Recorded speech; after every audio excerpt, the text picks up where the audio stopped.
নমস্কাৰ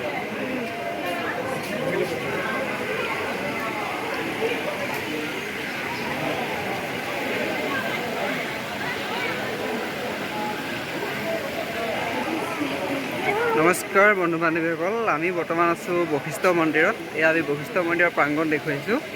এয়া চাই থাকক। এয়া হৈছে আপোনাৰ শিলৰ ভাগে যি পানী আৰু পাহাৰৰ নিজৰা বৈ আহিছে। আমি আপোনাক আৰু কিছুমান ইয়াৰ বস্তু দেখুৱাম, চাব পাৰিব। এইফালে ইয়াত আপোনাৰ ভাল মন্দিৰ হয়। ইয়াত আপোনাৰ কি হয়, মানে বিয়া পাতি থকা হৈছে, বিবাহ ভ্ৰমণৰ লেখীয়া কাম। ইয়াত বিয়া পতা হয়। ইয়াত আপুনি দৰা কইনা নিশ্চয় দেখিবলৈ পাইছে। যিহেতু ইয়াত বিবাহ কাৰ্য সম্পূৰ্ণ হৈ আছে কাৰণে আমি ভিতৰলৈ সোমোৱা নাই বা আমি সংগ্ৰহ কৰি আপোনাক দেখুওৱা নাই। এয়া হৈছে বশিষ্ঠ মন্দিৰ। এয়া হয় বিবাহ অনুষ্ঠান,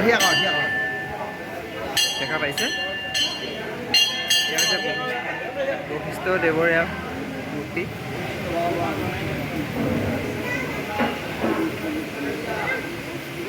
দেখা পাইছে নিশ্চয় ৰাইজ। এয়া আপোনাক দেখুৱাবলৈ আহিছোঁ। এয়া হ'ল শিলৰ ফাগেৰে যি নদী বৈ আহিছে। আহক আপোনাক সম্পূৰ্ণ প্ৰাকৃতিক পৰিৱেশ দৃশ্য দেখুৱাই আছোঁ। এয়া আহক, আমি এনেকৈয়ে আমি উঠি যামগৈ। আমি একেবাৰে আপোনাৰ নদীখন যি জেগাত উৎপত্তি হৈছে, অৰ্থাৎ সন্ধ্যা ললিতা কান্তা যি তিনিখন নদী, এই তিনিখন নদী দেখাম।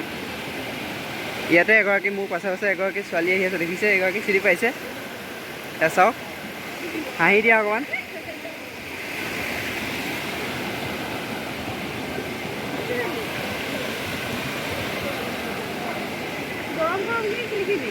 সিফালেদি যাব লাগিব। এইফালেদি যাবলৈ আকৌ ৰাস্তাটো বেয়া হৈ আছে, সিফালেদি। এয়া হ'ল মন্দিৰৰ পাৰৰে যি দৃশ্য আপোনাক দেখাই আছোঁ। কি সুন্দৰ নান্দনিক দৃশ্য।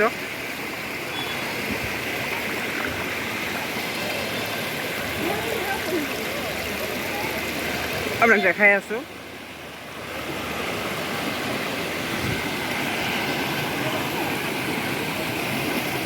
আমি এইফালে উঠি যামগৈ, চাই থাকিব আপোনালোকে।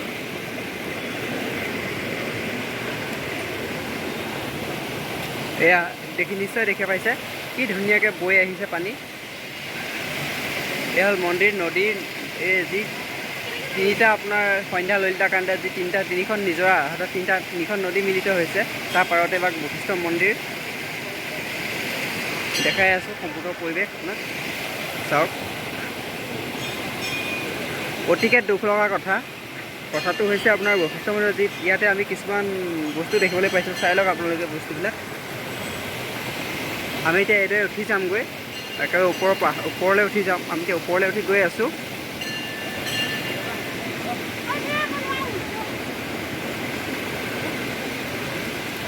আমি ইয়াত উঠি আহিছোঁ। আমি ইয়াৰ ওপৰলৈ উঠি আহি আছোঁ।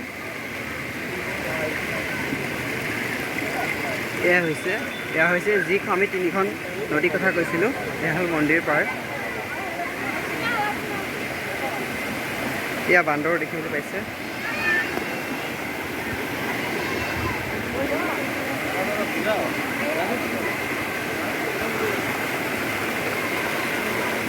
এখন হ'ল প্ৰাকৃতিক পৰিৱেশটো আপোনাক দেখাবলৈ চেষ্টা কৰিছোঁ। আৰু আমি ওপৰলৈ নাযাওঁগৈ। এই যি তিনিখন নদী দেখা পাইছে, এখন, দুখন, তিনিখন, সন্ধ্যা ললিতা আৰু কান্তা। বান্দৰ দেখিবলৈ পাইছে মোৰ পাছফালে শুই আছে, কেনেদৰে জিৰণি লৈছে। ইয়াত লিখা আছে, গংগাত চাবোনেৰে গা ধোৱা আৰু কাপোৰ ধোৱা নিষেধ। বশিষ্ঠম দেৱালয় পূজাৰী বৃন্দ। এয়া আমি তললৈ আকৌ নামি গৈছোঁ।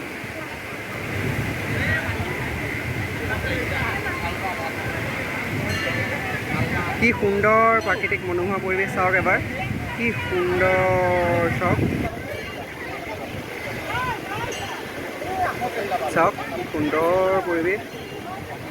কি সুন্দৰ পৰিৱেশ, এবাৰ চাওক।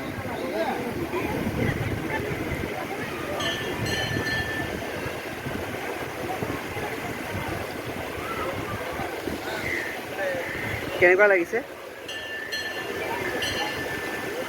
কিমান ধুনীয়া পৰিৱেশ চাওক মন্দিৰৰ। পৰি যাম বুলি ভয়ো লাগে। যিহেতু শিলত খোজ কঢ়া অভ্যাস নাই।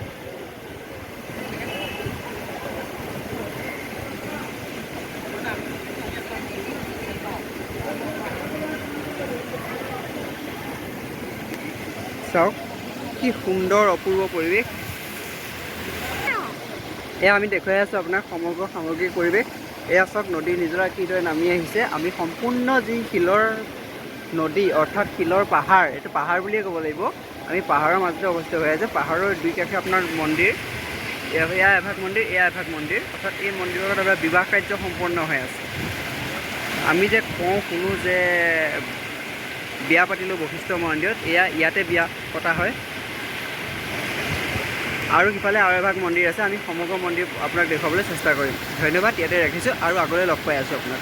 ভিডিঅ'টো চাই ভাল পালে তেনেহ'লে আমাৰ চেনেলটো লাইক কৰিব, ছাবস্ক্ৰাইব কৰিব আৰু কাষত থকা বেল আইকনটো টিপি দিব, যাতে আমাৰ আহিবলগীয়া ভিডিঅ'বিলাক আপোনালোকে পাই থাকে। আৰু লগতে ভিডিঅ'টো শ্বেয়াৰ কৰি দিব, যাতে আপোনাৰ লগতে আৰু 10জনে ভিডিঅ'টো চাব পাৰে। ধন্যবাদ।